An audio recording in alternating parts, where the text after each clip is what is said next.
Welcome to Macon Memories. This is Lynda Wright at Randolph-Macon College. Today is February 17th, 2010. I'm here today with Roger Martin, the 14th president of Randolph-Macon College. President Martin, please tell us how you came to Randolph-Macon College as president. Well, I was a college president before at Moravian College in Bethlehem, Pennsylvania. I had been there for 11 years. I have said and written publicly that college presidency should last about a decade, give or take a year. It was my 11th year. I was about 57 at that point in time. So I knew that I had either a second presidency or another part of my career ahead of me. And I loved being a college president so much that I announced to the Moravian College Board of Trustees that it was time for me to go, and time for Moravian to have a new president, that I would be looking for other opportunities. It was very amicable. I've actually written about this transition. It was work for them, it worked for me. And I found Randolph-Macon College, which was perfectly suited for me. It was a liberal arts college, very similar to Moravian. And I especially liked it because it was a United Methodist college. I went to United Methodist College. I'm a United Methodist historian, and it was just perfect for me. And so things worked out, and I was hired in 1997 and was here for 9 years. Thank you. Can you talk about the role of the president as you saw it when you came to Randolph-Macon, and what the immediate needs of the college were, and how that role evolved while you were here? Well, Randolph-Macon had a succession of very strong presidencies. Liddell Payne just before me. It was a well-run institution. It had a strong board of trustees, and so it needed to have continuing strong leadership. And my hope was that I could provide that. The immediate needs of the college, I think, at that point in time, now this is 1997, was that it was in the beginnings of a capital campaign. It needed, I think, renewed energy in that campaign. It was something Liddell started. And I love fundraising, so it was something that I look forward to being involved in. There were a number of needs around campus, building the endowment at that time, several buildings that needed to be renovated. A number of faculty, when I was being interviewed here, mentioned to me that they felt that it was time to kind of review the general education part of the curriculum. And so these things I didn't make up. They were fairly apparent of what needed to be done, and I was happy to take on that challenge. Thank you. You mentioned the historic campus and your work with restoring that. Can you describe how that evolved, and the financing for that, and any support or resistance to that project? No, actually, part of it was my own background. My father was an architect, a preservation architect in New York City, and I was brought up as a child seeing that it was a big mistake taking down beautiful old buildings and putting up boxes to replace them. Here, you know, the Brock Center had just been opened. Some people think that I was the person responsible for raising the money for that. It was Liddell who did that, and that's a beautiful facility, a new facility. And sort of in the back of people's minds was the fact that eventually the college needed a new science center, and I know that's something that's being discussed now. But clearly the building needs on campus were really renovation projects. So it was the combination of my real interest in renovation to begin with and the needs of the college, and they included Old Chapel, the Blackwell Auditorium, the what were called the motel dorms, Thomas Branch. These are beautiful old buildings, not so much the motel dorms. I think that some people would have argued that they should have been taken down, but really the opportunities for renovation were key at that point in time, and so that's how I really got into these renovation projects. How you finance the projects? It was part of the capital. Quickly became part of the capital campaign, and there really wasn't any faculty resistance. Staff saw that these are things that needed to be done. If anything, there were maybe arguments about whether the motel dorms should be taken down and new ones built, or whether they could be renovated, and we went the renovation route. But on things like Old Chapel, obviously that's a central building to the historic campus.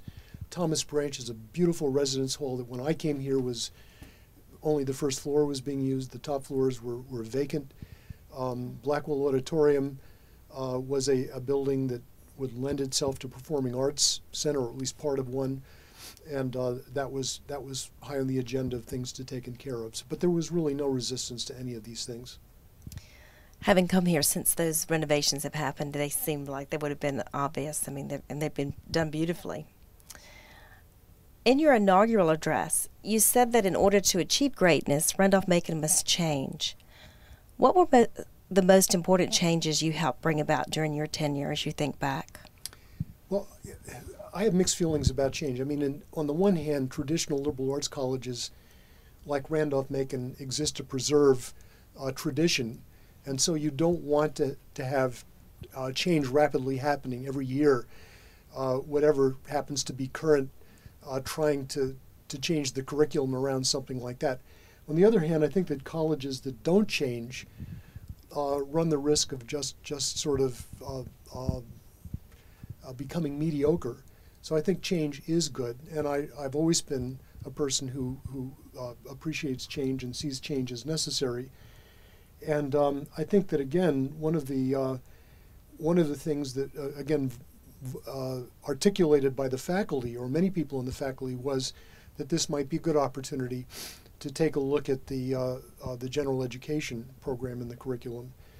And it was an opportunity to put together a strategic planning process.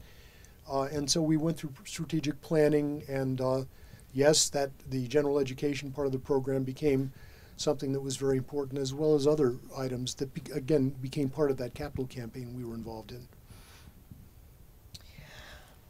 Just to follow up on the curriculum, can you talk about the process of adopting the new curriculum and the Peaks of Excellence program that evolved out of that?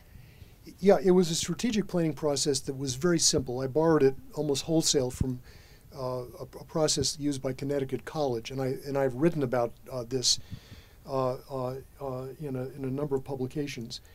But the idea is to really come up with a limited number of goals and objectives that can be achieved to involve as much of the community, faculty and staff and trustees, as possible in the process, and then to get on with getting it done. And so one of the questions that I asked was, okay, what are the things that we do really well at this college historically, or that we have the potential of doing really well? And through a number of sessions, planning sessions, meetings with faculty and staff, discussions on the Board of Trustees, it was decided that I mean, Randolph-Macon had a robust, well, it was not doing as well, in my opinion at least, in international programs, but had the potential to doing that.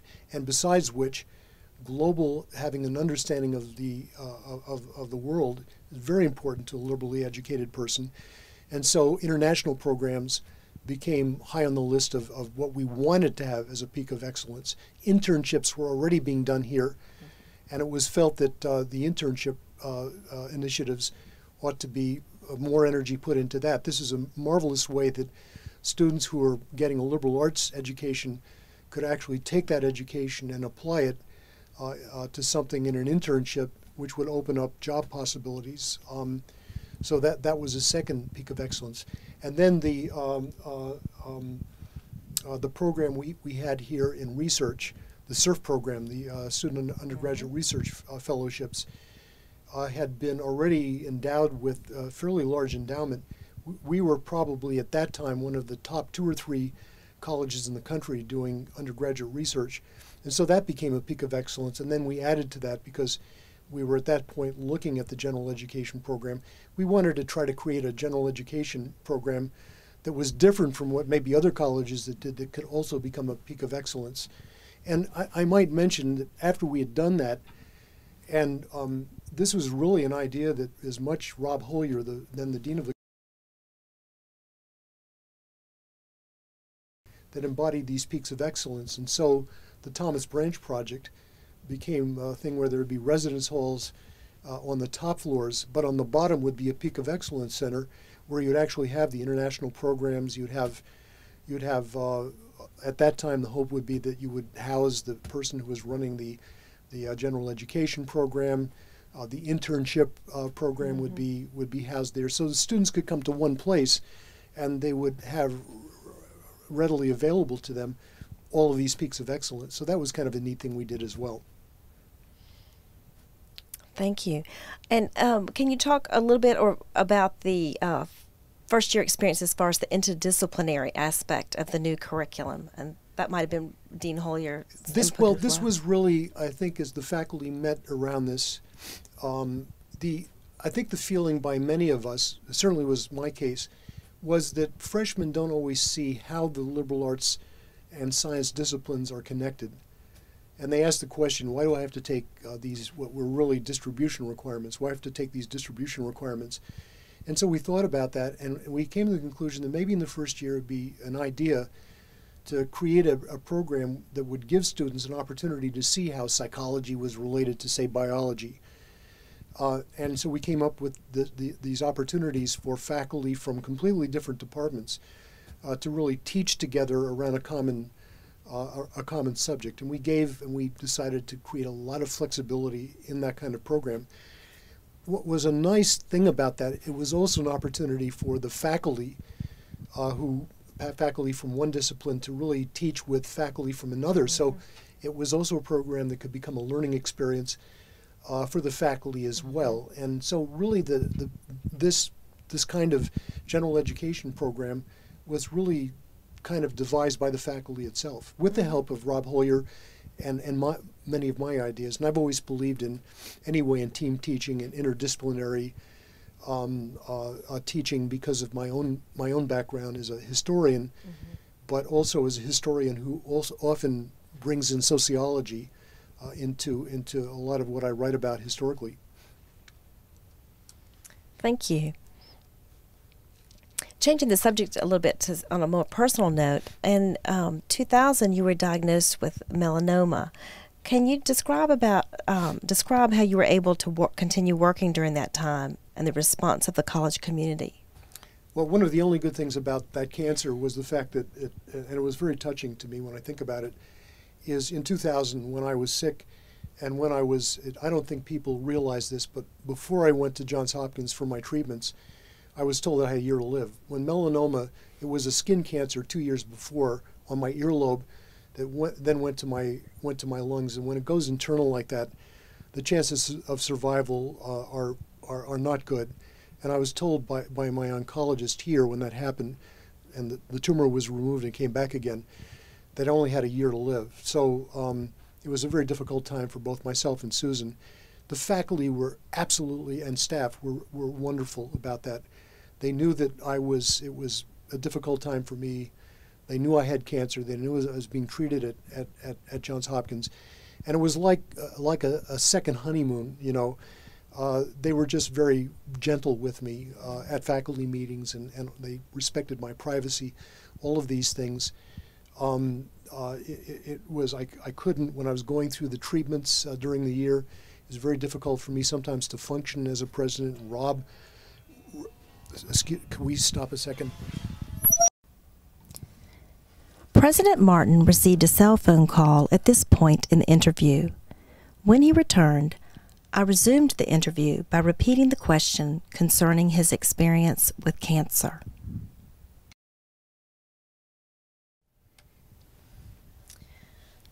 President Martin, you were diagnosed with melanoma in 2000. Describe how you were able to work during that time and the response of the college community. That was actually a very difficult time in my life. I'd had melanoma on skin cancer on my earlobe a couple of years before, and then it was surgically removed here in Richmond. And then it came back as a tumor on my left lung, and that was resected in 2000. And then it came back again at the end of the summer, and I was told that I had a year to live. But the college community response to that, faculty and staff were just marvelous. I mean, it was like a second honeymoon for me. It's the only good thing about the cancer. They really treated me very tenderly. They knew what I was going through. I don't think they maybe knew how serious it was, but they just protected our privacy. They were Susan, my privacy. They were great to me around campus, always expressing concern about me. The Board of Trustees was the same way, and it really made me really appreciate in ways I might not have of what a great group of people, a great community this is. They were just very kind. Then, of course, 2 years later, when when I had conquered the melanoma, it was back to the normal relationship between faculty and president, which even then was very good. But that was kind of a very difficult time in my life. And Elaine, my assistant, will remember I would kind of limp into the office after these week-long treatments at Johns Hopkins. I was being treated with interleukin-2, which is a very potent biochemical that just sapped me. I mean, I lost more hair than I've got now, and I was just trying hard to be a college president. And also, I was at that point debating whether I needed to resign. Right. But then I responded very well to interleukin-2 at Johns Hopkins. I was a complete responder, and I started getting better, and I was able to carry on with my presidency, although my physician at Johns Hopkins pointed out to me that it was really important for my immune system to be up and running because melanoma hibernates and it can come back again. And he questioned whether the pressures of a college president were the best thing considering what I had just gone through. And so in my 9th year, I decided that it was the best thing for me in the college. If I left, it was about a year earlier than I would have wanted to, but a capital campaign was in the offing, which Bob is going to do now. And so I thought the best thing for both me and the college would be for me to step aside. But that was a very, very difficult period for me in my life. And again, the community here was just fantastic. Well, the fact that you continued on for many more years after that really speaks well of you. You could have easily have decided not to continue in difficult work under difficult circumstances. Well, 2 years ago, my doctor at Johns Hopkins, he didn't tell me this right away, but when I was 8 years in remission, he told me that the people that went through that regimen at Johns Hopkins, only 10% survived. So 90% of the people who were being treated in that program never made it. And I don't understand why I was one of the 10% that was able to survive. Maybe it's genetics, maybe who knows. But I was very blessed, needless to say, that I was able to survive it. Well, that's wonderful. You mentioned after a couple of years, the relationship with the faculty went back to normal. In his Macon Memories interview, President Liddell Payne described faculty meetings as sort of like the House of Commons. The president's there, the dean's there, and the faculty can ask anything they want. Can you say a little bit more about your relationship with the faculty during your time as president? Yeah, I think that, there's always going to be, it's a natural thing, there's always going to be some tension between the president and the administration and the faculty. That's the nature of the beast. And anybody who becomes a college president thinks everything is going to be smooth and wonderful, doesn't really understand how higher education operates. I mean, we're not like corporations where the CEO tells everybody what to do, they salute, and they go and do it. We have a system of governance, which is shared governance, where the faculty play an enormously important role, especially in the area of curriculum change. I think Liddell's description of the faculty is an apt one, which is something that I appreciated too. It's an opportunity for the faculty to really ask hard questions of the president and of me. I think over the 9 years I was here, the case also at Moravian was actually very good. I mean, for one thing, I was like one of them. I was a scholar. I was a highly published Methodist British historian. I had a faculty appointment at Randolph-Macon, and so I was part of that group, although I was the president. And I mean, that does create kind of a difference between the administration and the faculty. But my relationship with the faculty, I think, was pretty good, and I think an evidence of that is the fact that a lot of things were accomplished in my time with relatively little grousing. I mean, the curriculum changes were very there's a lot of debate and argument that went on with that, as there should be, and it wasn't altogether easy. But I would say generally that I did not have major issues with the faculty, as some people might have. Very good. Can you touched on this a bit when you were discussing your cancer, but can you talk about your relationship with the Board of Trustees and touch on the capital campaign that you were involved in? The of all the institutions I've worked for, including Harvard, where I was a dean, I think that Randolph-Macon, in my opinion, had the strongest board I've ever worked with. Not that everybody was perfect. First of all, I had two great chairs. Bev Dalton hired me as the board chair, and then Macon Brock, who followed, and they're both really wonderful board chairs. And the most critical relationship, a very important relationship, obviously, is with the president and the Board of Trustees, but a very important one is between the president and the board chair. And in both of my institutions, I've been blessed with board chairs who I respected and who respected me, and where we had a good working relationship. But the board here was, you know, when I came, we were sort of partway into a capital campaign, and they were all on board with it. I think when I came, Liddell started it. I gave it some renewed energy, and we were easily able to make our goals. But even after the campaign, I could see the bird songs, Macon Brock, all of these wonderful people who stepped up to the plate and gave generously to the college, really have made Randolph-Macon helped to make Randolph-Macon what it is today. I love fundraising. I love fundraising with board members. I mean, Macon Brock, besides being very generous himself, was one of the best fundraisers himself that I've ever worked with. I mean, he could walk into a meeting and say, "Look, I've given to the college. Won't you give to the college as well?" But I think it was a very strong board of trustees, very interesting board of trustees, and again, blessed with two really wonderful board chairs.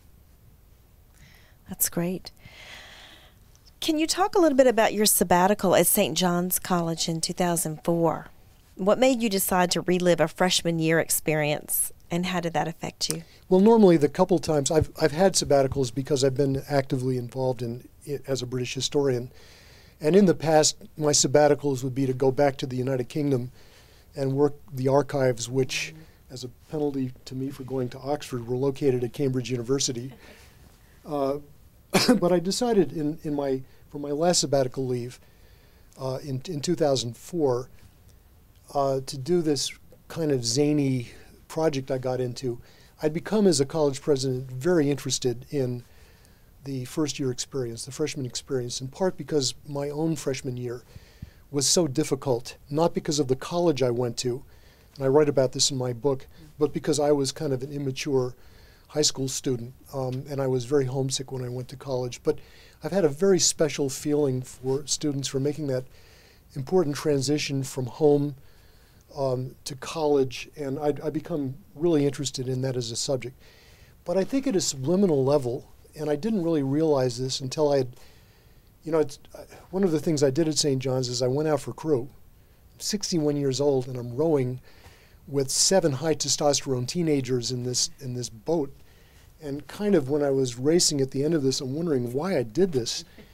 I think that part of the St. John's thing was I was approaching retirement, which really scared me, the thought that I would no longer be actively involved as a leader. I was then 4 years into remission from my cancer. And I think probably subliminally going back to that I could compete as I did, which probably in retrospect I shouldn't have done, although I was in pretty good shape physically at that point in time. So it was a combination of an interest in freshmen, but also this need I had to kind of prove to myself that my life wasn't winding down and was going to be over. But it was a blast, and I really enjoyed writing the book, and it's done well. And now I'm writing another book, which is kind of a sequel to that, which is a more serious study of the freshman year, the transition from high school to freshman year.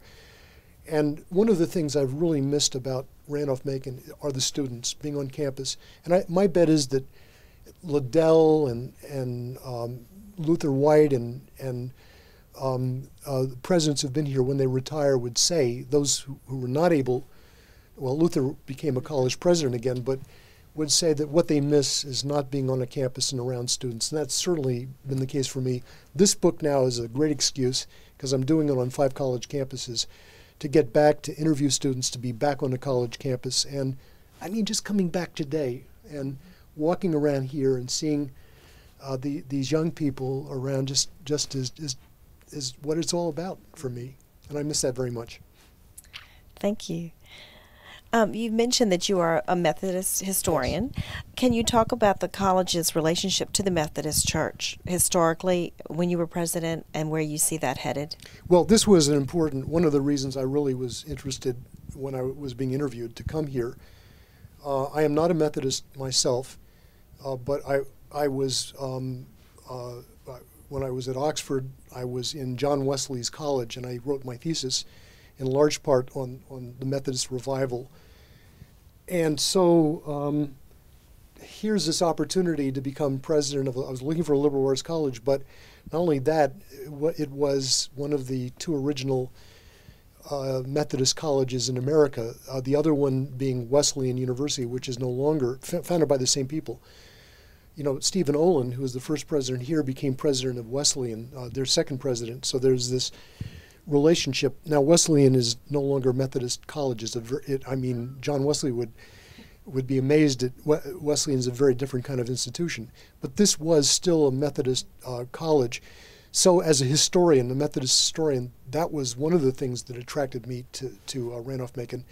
I've also always believed that denominational church-related colleges are very important, because even though we're really non-denominational in the sense, or non-sectarian in the sense that all sorts of students come here, it really does provide kind of a setting to be able to talk about important moral and ethical issues.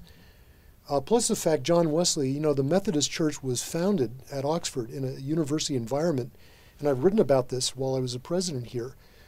Wesley was very interested in the educational enterprise. And so I thought it was just really kind of wonderful to land here.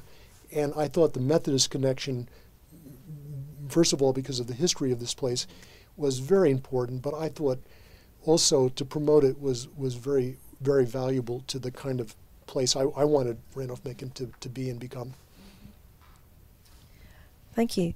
Do you see those denominational ties in higher ed weakening overall, or just in certain institutions? I don't know. I would have maybe thought that before. I think that maybe denominational colleges were waning, being replaced either by state universities or by non-sectarian institutions. But I really think that, well, I have a friend who thinks that, used to write for the New York Times, who thinks that denominational colleges are going to be the hot colleges, because they really can deal with issues that state institutions maybe cannot deal with. Again, coming back to the moral and ethical dimensions. And we've seen in this recession, the cause of the recession were kind of lapses in moral and ethical judgments. I think what we do here, again, this college does not push Methodism. Matter of fact, I think still the largest single group of students are Roman Catholics, which would have amazed Wesley, and I think he would have been very proud of. But I think that church relationship is very important, and I think there's a bright future for it, looking into the years ahead. Very good. During your presidency, that I understand that debate and the choral program had both lapsed a bit before you came. Can you talk about how those thrived when you were president? Well, to be it's not that the choral program or the debate program, if it existed, was not that visible. And of course, that's very much an important part of Randolph-Macon's history with the Washington Society. So that was that was really wonderful that we were able to bring debate back as a strong thing. Then to me, there was a good choral program here, but it needed, in my opinion, to be a much more central feature. But Buster Ward was the director of the music program and did a great job. But I felt, and I think Buster would have agreed with me, it needed to have a much bigger presence, and so we just put more energy into that. And it's really wonderful to see the choral program. I mean, Methodists are singers, and so both of those, debate and music, really fit the historic mission of Randolph-Macon College. And they both are thriving here Yes, now. that's wonderful to see that. I mean, it's colleges aren't just buildings and endowments; they're also curriculum, but also extracurricular programs like that. And it's nice for me to see the choral program and the debate programs doing so well. Well, any final thoughts or memories you'd like to share with Macon Memories today? No, I just, in my life, I've been blessed with having been a college president at two really great institutions. These are memories that I will always have. I was very happy at both institutions, and I'm just so fortunate to have landed here. We weren't sure when we came here, I'm a Yankee from the north, whether we would fit in to the south, but that was not a problem. Richmond is a very wonderful place to be near. Of course, you don't really break into Richmond society unless you're a 10th generation Richmonder. But people in the South here, many of them on the Board of Trustees, were very welcoming to us. And for me to have spent 9 years in the South was really also a wonderful experience. You know, my great uncle, who I can remember as a little boy, was in a Pennsylvania regiment in the Civil War, or as they say down here, the war between the states. And he was in the siege of Petersburg, and he wrote 13 letters home he was a teenager. Actually, he was illegally in the army. He wrote 13 letters back to his parents in Reading, Pennsylvania, and I gave them to the Virginia Historical Society. And so I felt that through my great uncle, also a very special connection to the South. And I think overall, the experience of being here was just wonderful. And I love coming back to Virginia. Virginia is a wonderful place to live. Well, thank you so much for coming and sharing your memories today, and just thank you for participating. Thank you.